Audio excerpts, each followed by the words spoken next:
लानी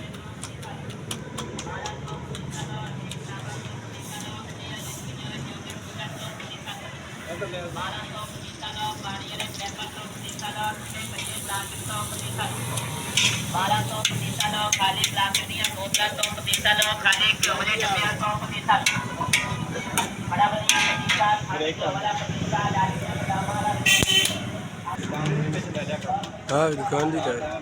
चौक का भी ला ले। ये जी मॉडल हाई स्कूल है उधर सामने, इधर चौक, इधर देखें सारे।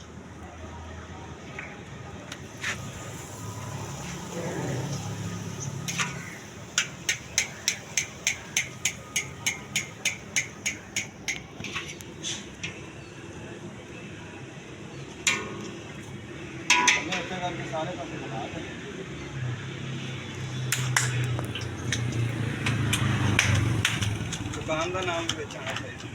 आया दुकानदार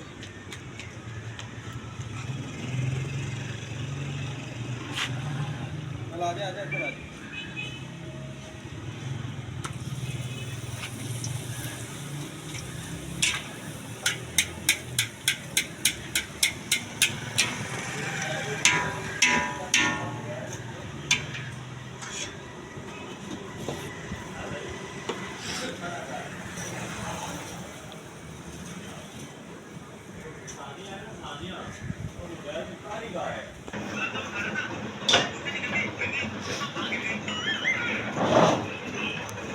रेत भाई ये नहीं ले रहे यार, ये तो अपनी आधी जाती पर्सनल बनाते हैं। हाँ। बहुत बढ़िया। क्या है भाई?